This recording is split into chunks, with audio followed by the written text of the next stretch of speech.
Hello, Sleek Bill users. Welcome to the Sleek Bill Knowledge Hub.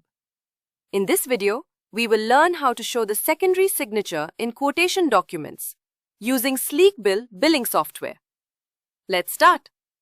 First, open your browser and visit www.sleekbill.in. Now click on the login button available at the top right corner. Enter your registered email ID and password.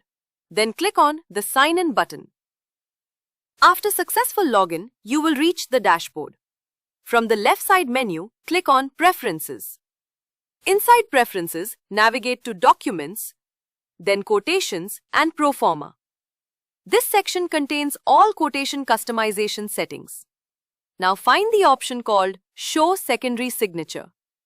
Enable this option to display the secondary signature in quotation documents. After enabling the option, click on the Save button to apply the changes. Now create or preview a quotation document. You will see the secondary signature displayed in the quotation. That's it. If you enjoyed the video, please like and share it with others in need.